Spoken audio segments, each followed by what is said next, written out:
उसी पे आ जाता हूँ। जो अन्वेषक और शिक्षा मित्र हैं, उनके लिए बाकायदा विचार विमर्श हुआ है, लेकिन उसकी घोषणा नहीं हुई है, क्योंकि जो कैबिनेट केवल बैठक थी, मीटिंग थी कैबिनेट की, वहां पे कोई फैसले नहीं लिए गए थे, लेकिन जो फैसले पहले से आ चुके थे उनको डिस्कस किया गया और उनकी घोषणा की गई। और जब सत्र होगा अभी इसी महीने, तो उसमें बाकायदा घोषणा होगी। ठीक है, ऐसा नहीं है कि उन्होंने घोषणा भी कर दी होगी तो वो लागू तभी होगी जब वो विधानसभा के द्वारा पारित होगी। तो जाहिर सी बात है कि इसको देखिए कि विधानसभा सत्र शुरू होने दीजिए, उसमें कुछ ना कुछ अच्छा निकल के आएगा। चलिए आजम जी, आपका जवाब मिल गया। कह रहे हैं कि विधानसभा सत्र शुरू होने दो, अन्वेषक शिक्षा मित्रों के लिए राहत मिल जाएगी, वो कह रहे हैं। फिर आप कहोगे थोड़े दिन और लोगों को बेवकूफ बनना चाहिए अभी। चलिए ठीक है, आगे बताइए। मतलब थोड़े दिन और 2013 में भी हुआ। नहीं, जब भी इस तरह की चीजें होती हैं, उसको विधानसभा या लोकसभा के माध्यम से ही प्रस्तुत किया जाता है। और वहीं पे वो पूर्णतः अमली जामा पहनता है कोई भी कानून। तो वहीं पे जाके ये सारी चीजें पता चलेंगी। और यहाँ बैठक में जो जो चीजों के पहले से निर्णय लिए गए थे, उन्हीं निर्णयों को बताया गया है कि ये चीजें हम करेंगे।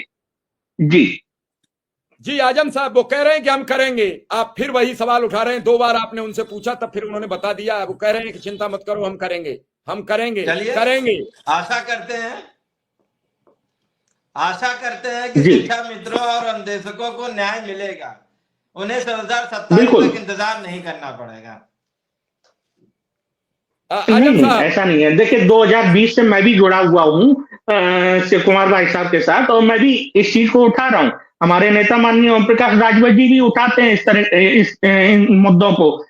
वो केवल अन्वेषक शिक्षा मित्र के नहीं है, बाकी भी लोगों के मुद्दे हैं, उनको हम लोग बाकायदा उठाते हैं। और बाकायदा मुख्यमंत्री जी से अलग अलग समय में वार्ता भी की है मिलके, जब सत्ता में थे तब भी, जब सत्ता में नहीं थे तब भी, और आज भी।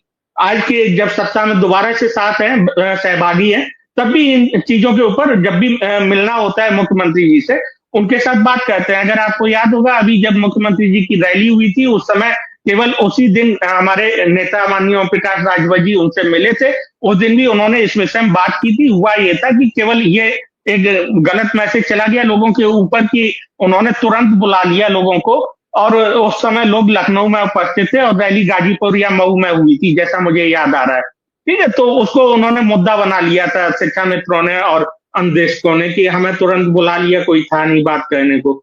तो इस तरह की चीजें हुई थी, लेकिन बात तो हमारे नेता ने तब भी की थी माननीय मुख्यमंत्री योगी आदित्यनाथ जी से। चलिए आजम साहब, कुंभ में हादसा हो जाता है और आज डिंपल के खिलाफ एफआईआर दर्ज हो जाती है। मिल्कीपुर में चुनाव है, बीजेपी और सहयोगी दलों में तनाव है। आशीष पटेल और निषाद पार्टी के नेता डॉक्टर संजय निषाद कह चुके हैं हम अलग हैं। मुझे नहीं मालूम, उनका बयान आया है, उन्होंने माफी भी मांगी। उन्होंने कहा ऐसे हादसे हो जाते हैं। ओम प्रकाश राजभर ने बड़ा सदा हुआ बयान दिया, मैं तारीफ करूंगा। उन्होंने कहा कि जिन लोगों की जान गई है मैं उनके प्रति श्रद्धांजलि देता हूं। उन्होंने कहा कि जिन लोगों की लिस्ट आए, सरकार लिस्ट सार्वजनिक जल्दी करेगी और लिस्ट के मुताबिक सबको मुआवजा मिलेगा। लेकिन आज इंडियन एक्सप्रेस में खबर छपती है, कलकत्ता के 2 मृतक कह रहे हैं कि मुझे मृत्यु प्रमाण पत्र नहीं दिया गया। मध्य प्रदेश के एक और सज्जन कहते हैं कि मुझे भी मृत्यु प्रमाण पत्र नहीं दिया गया। ऐसे 3 नाम आए अभी, सिर्फ आगे कितने आएंगे अभी इंतजार करना पड़ेगा।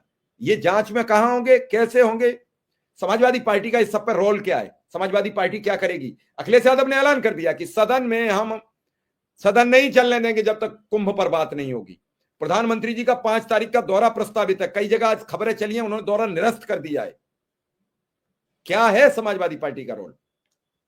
देखिए शिव कुमार जी, समाजवादी पार्टी विपक्ष में रहने के नाते बार बार ये कह रही थी कि जो 10,000 15,000 करोड़ रुपया उत्तर प्रदेश सरकार बहा रही है, वो सिर्फ और सिर्फ अपना चेहरा चमका रही है।